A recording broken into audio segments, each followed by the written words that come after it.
You're listening to Inside Israel Today with Gil Hoffman on the Land of Israel Network.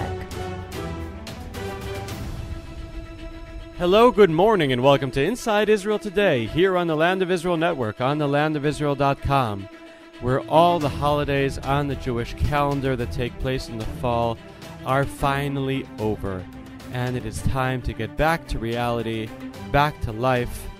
Last night, I took down that sukkah that I had on my porch, and that's always a sign that the fun is over and it's time to get back to work. Now, we at the Jerusalem Post, of course, never stopped working.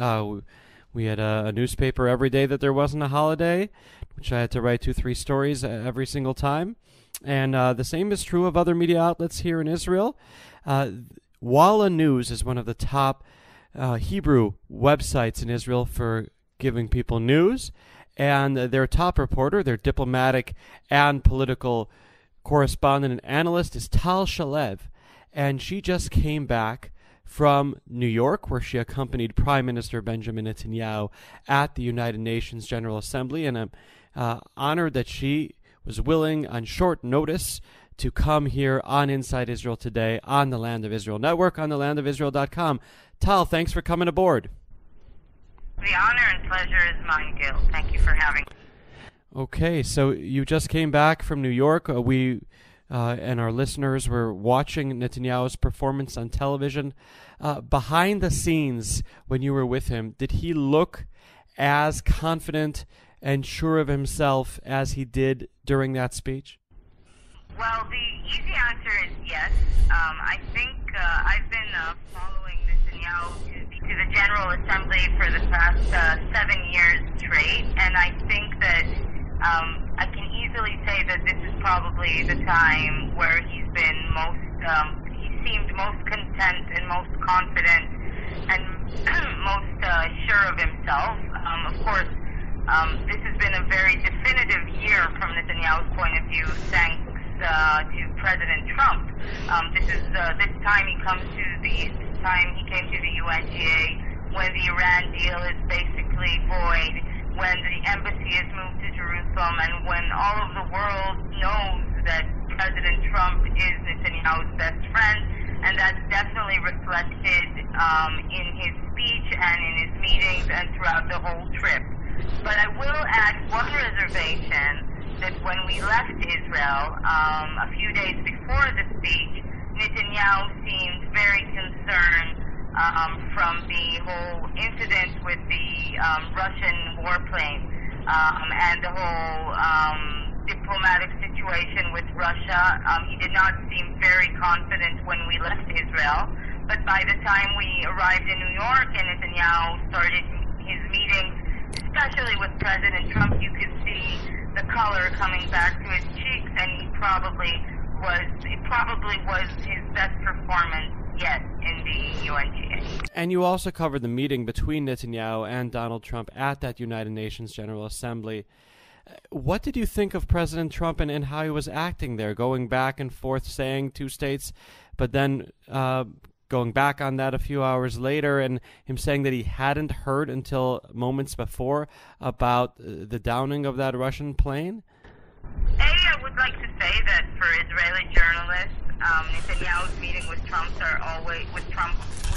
Trump are always very entertaining and surprising. We Israeli journalists are not used to getting our questions answered, and there's this habit, the president has this habit of having like a spontaneous press conference at the end of the meeting in which he basically answers spontaneous questions from the journalists, and that is nice and refreshing, and we always get surprising answers, as we did this time with a two-state solution. I think that President Trump did not actually backtrack his comments later on regarding the two-state solution. I think he didn't. He still made the point that he thinks that the two-state solution is the preferable one. And of course, then comes the question, what is a state? And that is why a two-state solution can actually mean a state and a half, the way Netanyahu might be intending it to be. a two-state solution the way it is described these days by Netanyahu's aides and by Netanyahu's advisors is not the two-state solution that the Palestinians are thinking about or the one that the Palestinians were traditionally accustomed to envision. We're talking about some kind of political entity, but without any defense forces or without any military forces. And Netanyahu is pretty clear that he had assured, or at least insisted with the administration, that the security control of all of the West Bank will stay in Israeli hands.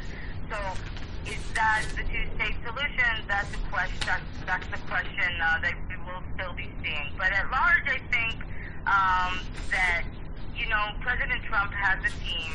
The team is dealing with the ultimate peace deal, or trying to formulate this ultimate peace deal. He seemed to say that it would be coming out by the end of the year, and when he was answering questions there? Yes, the president said that the plan would be coming out somewhere in between 3 and 4 months. I would take that timetable with a grain of salt.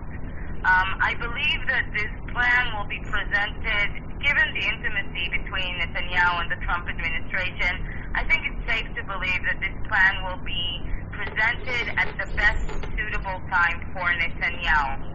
And that will probably not be before the Israeli elections, but rather after the Israeli elections. So I would say the 3-4 months timetable is probably one that will not necessarily be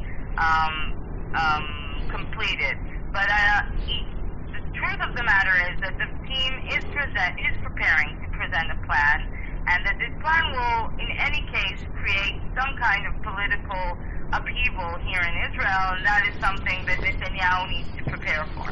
And it could be another sign that our election will not be held on time in November of 2019, that Netanyahu will decide to move up the next election when the Knesset returns back on October 15th, perhaps waiting until after our municipal elections get out of the way that we're having here for mayors all around the country on October 30th, with the follow-up race, a runoff race 2 weeks later, that sometime between mid-November and the beginning of December might be the time that an election at the end of February or beginning to mid-March gets initiated. Have I gotten it right, Tal? Yeah, and I think you've got it totally right, and I think that that's probably the most plausible outcome that we can see now, because actually what we are seeing now, it's already as if elections are here by the behavior of all of the actors. It's as if we're already in an election campaign. You see coalition members fighting each other, and you see everyone basically already preparing for an election. I think that in that case, it'll probably be even better for the whole country to just have early elections and not just pass next year waiting for the elections in November 2019 in an election campaign atmosphere without actually having the campaign. And yet you need to have an excuse to move up an election. It can be a flimsy excuse, but you need to have one. And right now the only excuse on the table is this controversial plan to draft ultra-Orthodox yeshiva students. There was supposedly a meeting last night among the top ultra-Orthodox rabbis about that, and the impression gotten from the meeting is they don't know what to do, because Netanyahu hasn't revealed whether he wants to move up the elections, and their willingness to compromise will be based on that decision that he hasn't made yet. So this is kind of a chicken and egg kind of scenario, isn't it? Definitely. I think that Netanyahu himself would probably prefer to have a different excuse to bring down the government or to call for an early election, and not necessarily this issue, because I do feel that for the Israeli public, the average Israeli public, this is not really a pinpoint issue, not one that is really, that people feel that it's important to go on to elections about, but it seems to be that this will be the only excuse. But I also think that by now, the public discourse, the political discourse, is already feeling, well, there's going to be elections sometime in 2019. It doesn't really matter if it's at the beginning or the end of the year. So I think that his need for an excuse is less urgent than it used to be like half a year ago. That's a very good point. And you alluded to the fighting going on inside the coalition. You've got, over the last few days, the leaders of the Israel Beiteinu and Bayit Yehudi parties, Avigdor Lieberman and Naftali Bennett, attacking each other mercilessly, and will add the fights that there'll be between Lieberman and the ultra-Orthodox. Perhaps that's enough of an excuse for Netanyahu to go to the public and say, I can't function this way. Exactly. I think that these fights are serving the whole goal. And I think that even though Netanyahu will not say it yet, I could sense after spending a few days with him now in New York that he is in such a good mood and so confident about how he's going to win this election that I think he also wants to get it over with. You know, there were many speculations about when Netanyahu exactly will want to hold elections and how it plays out with his whole legal problems and his criminal investigations. I think that we do know now that Netanyahu actually regretted not holding earlier elections, and I think that now there's a sense of a feeling that the earlier the elections, the better. That from here on, it can only get worse. That Netanyahu's popularity is now spiking, and he should seize the opportunity and have early elections. Then again, we've said that before, and he's chosen to keep that bird in hand, which you always have to be careful when you're under multiple criminal investigations. You never know what can happen during a long election campaign. There are too many unknowns out there. I guess the last question I wanted to ask you, it's very rare nowadays that Netanyahu speaks to the press at all. In the past in Israel, the Prime Minister always gave interviews to the top media outlets before the Rosh Hashanah holiday. Netanyahu gave no such interviews, but you at least had a somewhat off-the-record briefing with him at the UN in New York, in which questions could be asked not just about his speech or his meeting with the president, but also about smaller issues. So I understand that when you got to do that, he was asked about the fate of his media advisor for the foreign press, who David Keyes, who has been under suspicion of sexual harassment, perhaps even sexual assault, and Netanyahu had never spoken about this before, and there you were, and reporters got to ask questions, and somebody asked about that. How did he react? Well, someone did ask about the David Keyes affair. Netanyahu, interestingly enough, answered, but he did not even mention Keyes. Most of his answer focused on his ambassador to the United States, Ron Dermer, who now we know actually had some knowledge about some of the claims against David Keyes and did not pass them on. So Netanyahu completely backed Dermer and said that he is sure and confident that Dermer did what he had to do, but he did not mention David Keyes at all. And the common assumption is, no one is actually saying it out loud, but the common assumption is that Keyes will not return to his post, even though no complaint was submitted, and actually a large majority, almost an overwhelming majority of the claims of the accusations against Keyes come from a time even before Keyes started working for the Prime Minister. But I think that Netanyahu understands that given the fact that Keyes is the spokesperson to the U.S. media and to foreign media, in the Me Too days, in the Me Too era, Keyes will probably not be able to continue doing his job properly under these allegations. At least in the United States, or at least in some parts of the United States, this story will always cast a doubt or cast a cloud over David Keyes. But as far as Dermer goes, Netanyahu and Dermer, we must say, is Netanyahu's closest and most intimate aide for years. Netanyahu is totally backing him and did say that he is sure that Dermer did everything he was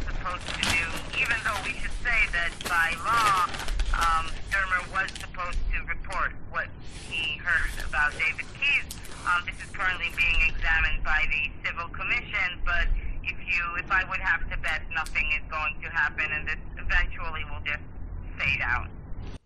Yet another talented person whose career probably ending due to such allegations in that trend going on around the world. Israel is not immune from that trend. I know a lot of listeners enjoyed watching him defend Israel on the media outlets that they watch, and caring so much about Israel, and always worried that Israel doesn't present itself very well.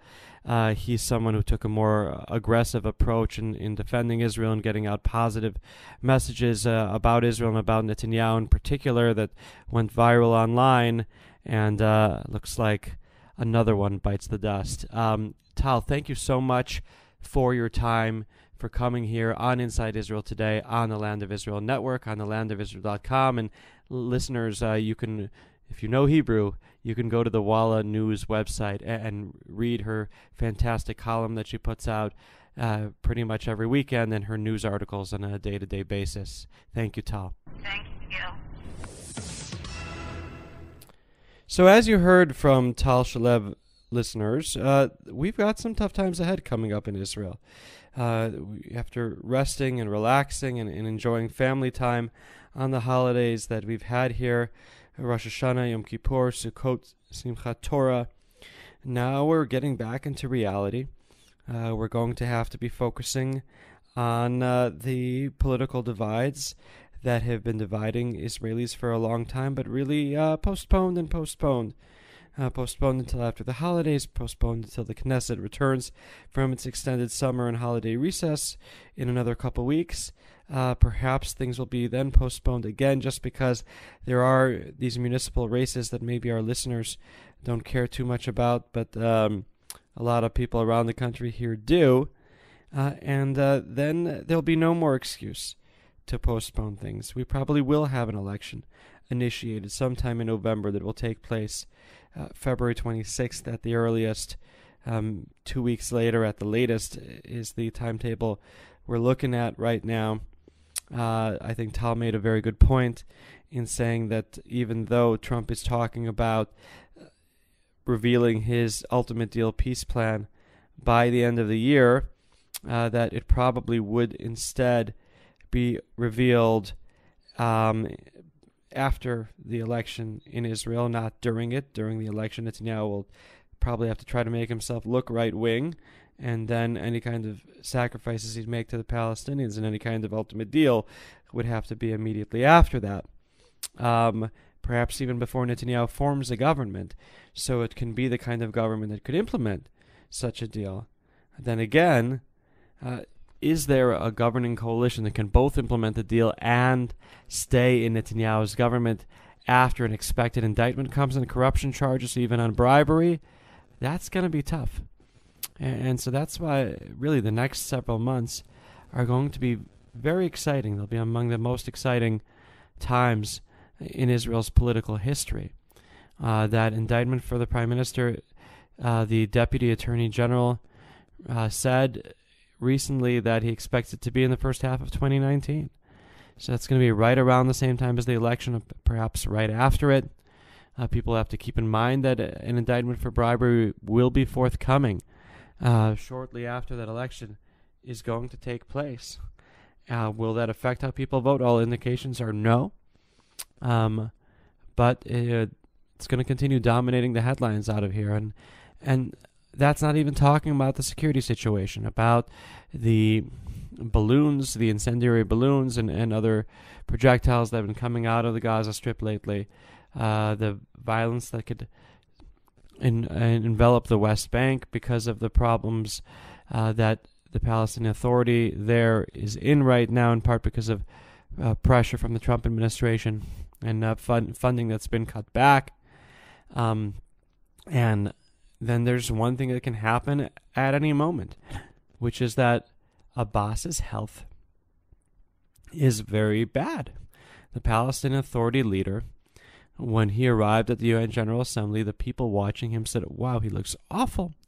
He's having trouble even climbing up the steps at the UN. He's having 3 people help him over there."